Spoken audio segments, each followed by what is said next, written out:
Hello बच्चों, welcome to your maths class. तो आज हम सैंपल पेपर सीरीज में सेक्शन ई पर आ गए हैं। सेक्शन ई का क्वेश्चन नंबर 36 ये मैंने बोर्ड पर लिख रखा है। ये मैं समझाऊंगी कैसे करना है। तो क्वेश्चंस तो ज़्यादा मुश्किल नहीं होते सेक्शन ई वाले, लेकिन थोड़ा इनकी लैंग्वेज बहुत ज़्यादा लिखी होती है, काफ़ी लंबे चौड़े लिखे होते हैं, तो इससे बच्चों को कन्फ्यूजन होता है। तो इन क्वेश्चंस को कैसे करना है, कैसे अटेम्प्ट करना है कि आपका ज़्यादा टाइम भी वेस्ट ना हो और आप क्वेश्चन आराम से कर सको, तो वही मैं आज सिखाने जा रही हूँ। तो मैंने बोर्ड पे लिख रखा है पूरा क्वेश्चन। इस क्वेश्चन से तो मेरा पूरा बोर्ड ही भर गया है, कोई जगह नहीं बची सॉल्व करने के लिए, लेकिन फिर भी आप लोगों को समझाने के लिए मैंने पूरा क्वेश्चन इसमें लिखा हुआ है। मैं समझाती हूँ इसको कैसे पढ़ना है और कैसे टाइम वेस्ट ना करते हुए अपने मतलब की चीज निकाल लेनी है और उसके बाद क्वेश्चन करना है। फिर क्वेश्चन में जो पूछा गया है वो करना है। ठीक है बच्चों, तो शुरू करते हैं। ये क्वेश्चन है, Manpreet Kaur is the national record holder for women in the short put discipline. एक कोई मनप्रीत कौर है जो कि जिनका नेशनल रिकॉर्ड है शॉर्ट पुट डिसिप्लिन में। शॉर्ट पुट क्या होता है? गोला फेंकने वाला। चलो उससे कोई मतलब नहीं है क्वेश्चन का, बस जो गोला फेंकते हैं उसको शॉर्ट पुट बोलते हैं। तो her throw of 18.86 metre at the Asian grand prix in 2016 is the biggest distance for an Indian female athlete. इसका मतलब क्या है कि उसने जो गोला फेंका था तो 18.86 मीटर तक गया था एशियन ग्रैंड प्रिक्स 2017 में, जो कि बिगेस्ट डिस्टेंस है, सबसे ज्यादा डिस्टेंस है फॉर किसी भी इंडियन फीमेल एथलीट के लिए। ठीक है बच्चों, यहाँ तक बात समझ में आई। लेकिन अभी ये सब जो जो भी ये लिखा हुआ है इससे हमारे क्वेश्चन का कोई मतलब नहीं है, ये फालतू है। ठीक है, तो ये हुआ। फिर उसके बाद keeping her as a role model, तो उस मनप्रीत कौर को अपना रोल मॉडल मानते हुए Sanjita is determined to earn gold in Olympics one day. Sanjita नाम की कोई लड़की है, उसने अपने मन में वादा किया है कि वो किसी दिन ओलंपिक में गोल्ड मेडल लाएगी। ठीक है, तो उसका इरादा गोल्ड मेडल लाने का है। Initially her throw reach 7.5 metre only. अब यहाँ से आपको समझो क्वेश्चन शुरू होता है कि शुरू में तो वो शॉर्ट पुट फेंक रही थी तो कितना 7.56 मीटर तक ही पहुंचा। फिर being an athlete in school she regularly practised both in the morning and in the evenings. ठीक है, अब ये इतना सब ये फालतू ही है, इसका कोई मतलब नहीं है। बीइंग एन एथलीट, एथलीट होते हुए स्कूल में वो एथलीट थी, इसलिए वो रेगुलरली प्रैक्टिस करती थी मॉर्निंग में भी और इवनिंग में भी। तो ये सब कहानी है, ये सब मतलब बच्चों का टाइम वेस्ट करने के लिए और उलझाने के लिए समझो लिखा गया है इसमें। तो बस आपको मतलब की चीज समझनी है। Initially her throw reach 7.56 metre only. फिर ऑन प्रैक्टिसिंग, इस तरह से मतलब ऐसे सोच सकते हो कि on practicing she was able to improve the distance by 9 centimetre every week. मतलब हर हफ्ते वो 9 सेंटीमीटर ज्यादा डिस्टेंस थ्रो करने में कामयाब हो गई है। प्रैक्टिस से ही तो हुई। अब ये सब क्या, being an athlete school she regularly practice both in the morning and the evening, तो इससे खाली ये बहुत बड़ा दिख रहा है, इसका कोई मतलब नहीं है। मतलब हमारा ये है कि initially her throw reach 7.56 metre only. फिर on practicing regularly she was able to improve the distance by 9 centimetre every week. हर हफ्ते वो 9 सेंटीमीटर की डिस्टेंस बढ़ाती गई हर हफ्ते। ठीक है, ये तो हुआ उसकी दो चीजें। पहला सबसे पहला इतना था, हर हफ्ते 9 सेंटीमीटर की डिस्टेंस बढ़ती गई। अब आगे कहा जा रहा है during the special camp for 15 days, एक स्पेशल कैंप 15 दिन का था। शी स्टार्टेड विथ 40 थ्रोज, वो उसने स्टार्ट किया 40 बार थ्रो करती थी। And every day kept increasing, और हर दिन वो बढ़ाती रही अपना throw. The number of throws by 12, मतलब 12 हर दिन और फेंकती रही। To achieve this remarkable progress, तो अपनी प्रोग्रेस को अचीव करने के लिए पहले दिन उसने 40 थ्रोज फेंके, फिर हर दिन वो 12 थ्रोज और फेंकती रही। तो ये देखने से लग नहीं रहा है कि हमारा एपी का सवाल है, अर्थमेटिक प्रोग्रेशन का सवाल है। अगर इसमें से क्वेश्चन बनाए, इसे हमारा पहला क्वेश्चन है। अब based on above information answer the following questions. पहला question, how many throws Sanjeeta practice on 11th day of the camp. अब इस पूछा गया कैंप में कितने दिन थे, 15 डेज थे, हैं, तो एन कितना है 15 है, और पहले दिन वो 40 थ्रो करती थी तो ए हमारा 40 हो गया, और हर दिन उसके 12 थ्रो बढ़ रहे थे तो डी हमारा 12 हो गया। तो 11th डे मतलब ए 11 हमको निकालना है। आ रहा है ना समझ में?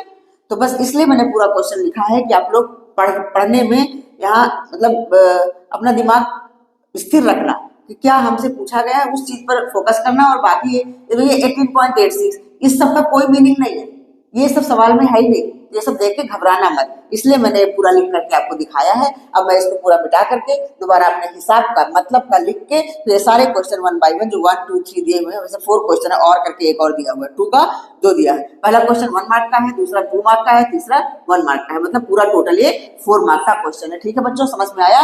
कभी मैं अपने मतलब की चीज लिख करके फिर क्वेश्चन सॉल्व करवाती हूँ, क्योंकि इस बोर्ड में तो जगह नहीं सॉल्व करवाने की। अब इसको दोबारा मैं लिखती हूँ, ये पूरा इसलिए लिखा कि आप लोगों को समझ में आए ये जो केस स्टडी टाइप के क्वेश्चंस हैं, केस स्टडी करना है फिर क्वेश्चन को करना है, ठीक है बच्चों। तो अब चलते हैं हम इसको मिटा के दोबारा लिख के सवाल करवाते हैं। हाँ बच्चों, तो देखिए उसी क्वेश्चन को मैंने इस तरह से बस जितना जरूरी है उतना ही लिखा है, ठीक है बच्चों। तो अब हम इस क्वेश्चन के आंसर्स देते हैं, ठीक है। क्या है, initially Sangeeta throw reach 7.56 metre only, by practising every day she was able to improve the distance by 9 centimetre every week. अच्छा, during the special camp for 15 days she started with 40 throws and every day kept increasing the number of throws by 12 to achieve this remarkable progress। अब हमारा question पूछा जा रहा है how many throws Sangeeta practice eight 11th day. तो हमारा जो question पूछा जा रहा है तो यहाँ से इसका यहाँ से ऊपर वाला अभी ऊपर वाले के लिए ये क्वेश्चन नहीं है, तो जो नीचे ये इंफॉर्मेशन दी है इसी से हमारा ये क्वेश्चन बनेगा, ठीक है। तो इसमें क्या है, how many throws Sangeeta practice on 11th day. 11th day में कितना थ्रोज संगीता प्रैक्टिस करेगी। तो हम यहाँ से देख लेते हैं, जो हमारा 15 डे का टाइम था उसने शुरू कहाँ से किया था, 40 से। तो हमारा यहाँ पे ए हो गया 40, ठीक है। और उसके बाद एवरी डे उसका इंक्रीज हो रहा है 12।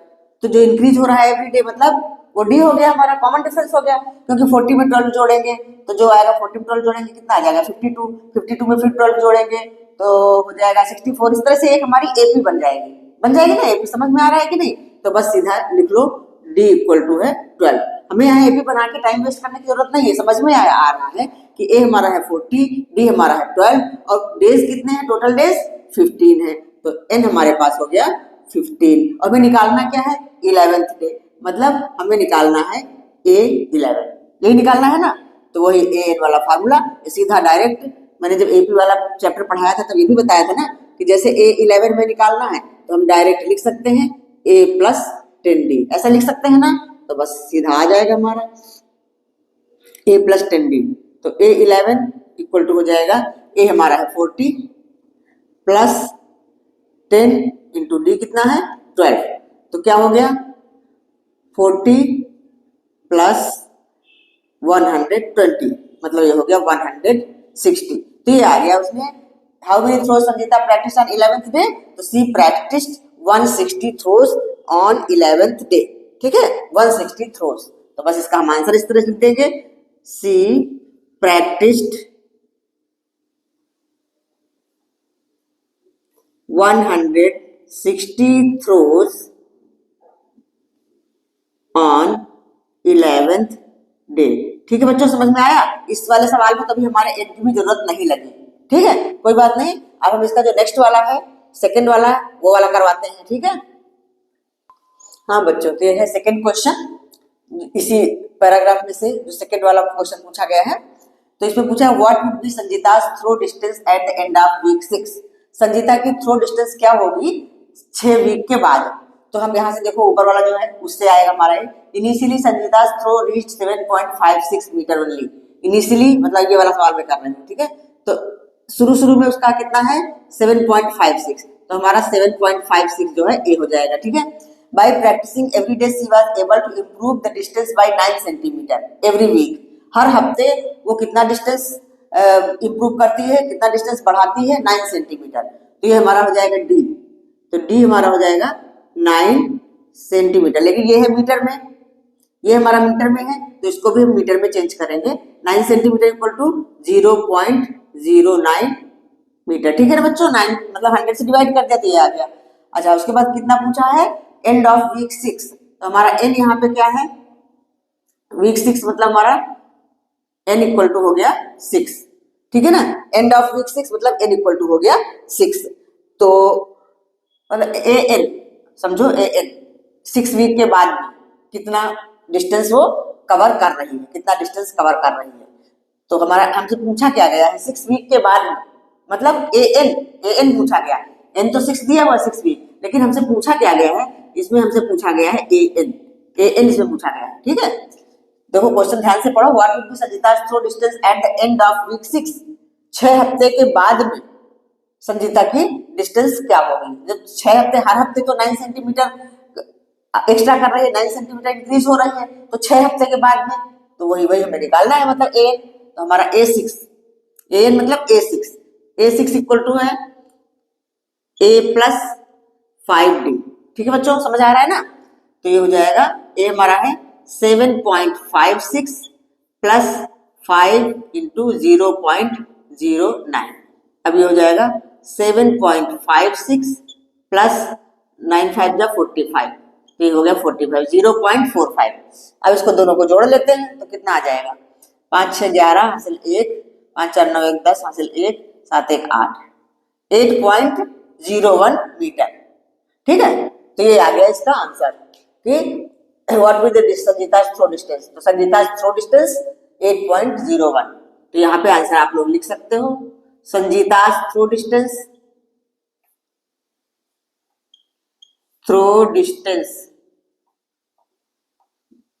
Equal to 8.01 metre. ठीक है, समझ में आया। अच्छा, अब इसी का और वाला अगला क्वेश्चन, ये when will she be able to achieve a throw of 11.16 metre. ये भी मैं यही कर देती हूँ, जगह तो दिख रही है, ये तो इसका वाला था,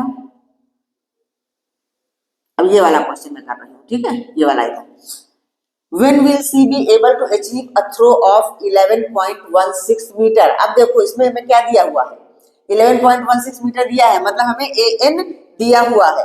ठीक है बच्चों, इसमें हमें an दिया हुआ है और a और d दो ही होंगे, तो इसमें हमारे पास क्या क्या है, a तो वही सेम है 7.56 मीटर और d हमारा वही है सेम 0.09 मीटर, और हमारे पास हमको दिया हुआ है an दिया हुआ है 11.16 मीटर, और हमसे पूछा क्या जा रहा है, when will मतलब कितने हफ्ते के बाद, क्योंकि हर हफ्ते वो इतना इंक्रीज कर रहे हैं ना, तो when मतलब कितने टाइम पूछा जा रहा है, मतलब हमसे पूछा जा रहा है n पूछा जा रहा है। तो बस यही समझने की जरूरत है, इसमें भी हमारा सेम वही वाला फॉर्मूला लगेगा। यहाँ तो मैंने डायरेक्ट ही लगा दिया था, A6 निकाला, इसके पहले वाले में हमने A11 निकालना था, डायरेक्ट ही फॉर्मूला लगा दिया था। लेकिन अब यहाँ पे इसको हम इस तरह से लिखेंगे, an equal to a plus n minus 1 into D. तो an हमारा दिया हुआ है 11.16 इक्वल टू a है 7.56 प्लस n हमें मालूम नहीं है n माइनस 1, और d दिया हुआ है 0.09। ठीक है, अब ये 7.56 अब इस साइड ले आते हैं, माइनस हो जाएगा 11.16 minus 7.56 equal to n minus 1 और इंटू 0.09। अब इसको घटाओ, 6 में से 6 गया 0, 11 में से 5 गया 6, और पॉइंट यहाँ 10 हो गया, 10 में से 1 गया 3, 3.60 इक्वल टू हो गया n माइनस 1 और 0.09। अब नेक्स्ट स्टेप में क्या होगा, 0.09 इसके बट्टे में कर देंगे। ठीक है, इसके नीचे कर देंगे तो हमारा ऐसा हो जाएगा नेक्स्ट स्टेप। मैं इधर कर लूँ, नेक्स्ट स्टेप इधर ही कर लेती हूँ, यहाँ नीचे जगह नहीं है, इधर कर लेती हूँ। ठीक है, नेक्स्ट स्टेप हमारा क्या हो जाएगा, ये नीचे आएगा तो ऐसा हो जाएगा 3.60 अपॉन में 0.09 इक्वल टू हो जाएगा n माइनस 1। ठीक है, अभी देखो 2 डिजिट के पीछे यहाँ भी डेसिमल, 2 डिजिट के पीछे यहाँ भी डेसिमल, तो डेसिमल डेसिमल कैंसिल आउट हो जाएंगे, ऐसे ही होता है ना। अब ये नीचे है 9, ऊपर है 360, इसको काटोगे तो कितना जाएगा, 9 4 जा 36, 40, मतलब ऐसा आ गया 40 इक्वल टू n माइनस 1। अब ये माइनस इधर आएगा तो प्लस 1 हो जाएगा, तो 40 plus 1 equal to n, 40 plus 1 मतलब 41 इक्वल टू n। तो n क्या आ गया, कितने वीक के बाद, तब when will she be able to achieve a throw of 11.16, क्योंकि एक वीक में वो 9 सेंटीमीटर बढ़ रही है, तो 41 वीक के बाद 11.16 मीटर तक पहुंचेगी। तो इसका आंसर हमारा यही हो गया 41 वीक्स। ठीक है बच्चों, समझ में आ रहा है ना। अब इसका एक थर्ड क्वेश्चन और है, वो भी करवा देती हूँ मैं। तो बस ये बड़े बड़े खाली दिखते हैं, लेकिन इनके बीच में जितना हमें जरूरत है उसी पर हम फोकस करेंगे, और बाकी जो फालतू चीज है उसको ज्यादा ध्यान नहीं देंगे। ठीक है, इस तरह से सवाल सॉल्व किए जाते हैं। इसी क्वेश्चन 36 का थर्ड पार्ट है, how many throws did she do during the entire camp of 15 days. हम यहाँ से देखेंगे उसका कैंप कितने दिन का था, 15 डेज का था। हमारा ए है 40 और डी है 12 और n है 15। तो हमसे पूछा जा रहा है how many throws did she do during the entire camp of 15 days. पूरे 15 डेज में उसने कितने थ्रोज फेंके। इसका मतलब हमें क्या निकालना है, हमें एसन निकालना है, हमें पूरा टोटल निकालना है। मतलब जितने भी थ्रोज फेंके, तो हर दिन जितने भी थ्रोज फेंके तो उसको सबको प्लस करके वो निकालना है, क्योंकि हर दिन मतलब एवरी डे वो 12 थ्रोज ज्यादा फेंक रही थी, इंक्रीज कर रही थी। ठीक है बच्चों। तो इस तरह के सवाल में जब हम पूरे इंटायर कैंप का पूछा जा रहा है, दैट मीन्स हमें एसएन निकालना है। तो एसएन का फॉर्मूला तो आप सभी लोगों को पता ही होगा। एसएन इक्वल टू क्या होता है, n/2 2a plus n-1 into D, ये होता है। और बाकी चीजें हमको सब पता ही है क्या है। ए हमारा है 40, डी है 12 और n है 15, ठीक है, समझ आया। तो बस ये सारी वैल्यू पुट करके इसको निकाल देंगे। कितना इजी क्वेश्चन है, कुछ नहीं है, खाली बड़ा बड़ा दिखने से बच्चे थोड़ा सा कंफ्यूज होते हैं कि इसमें क्या करना है। तो n की वैल्यू हमारी 15 है, 15 रख देते हैं। 15/2 2 इंटू 40 प्लस 15-1, अच्छा, और डी हमारा है 12, है ना इजी सवाल। ये तो बिल्कुल हमारे जो एपी वाला चैप्टर है उसमें तो इस तरह के बहुत ही इजी सवालों में आते हैं, ठीक है। तो हम इसको सॉल्व कर लेते हैं, आ जाएगा हमारा 15/2, ये हो गया 80 प्लस 15 में से 1 घटा देंगे 14 हो जाएगा, तो 14 इंटू 12। पहले इसको सॉल्व कर लेते हैं। 15/2 80 प्लस 12 4 जा 48, कैरी ओवर 4, 12 जा 12, 12 और 4 होता है 16, 168, ठीक। अब नेक्स्ट स्टेप में हमारा होगा 15/2, अब इसको जोड़ लो, 80 प्लस 68 कितना हुआ, ये तो हुआ 8, 8 6 14 हासिल 1, 248। अब ये 248 2 से डिविजिबल है तो 2 से काट लेते हैं इसको, 2 1 जा 2, 2 2 जा 4, 2 4 जा 8, मतलब 124 इंटू 15 हमारा अगले स्टेप में आ जाएगा। ये 124 इंटू 15, अब 15 से मल्टीप्लाई कर लो, 15 चौके 60 हासिल लगे 6, 15 30 6 36 हासिल 3, 15 कम 15 3 18, 1860, ये हमारा आ गया number of throws. How many throws पूछा है ना, तो 1860 थ्रोज, ये आंसर आ गया, ठीक है बच्चों, समझ में आया।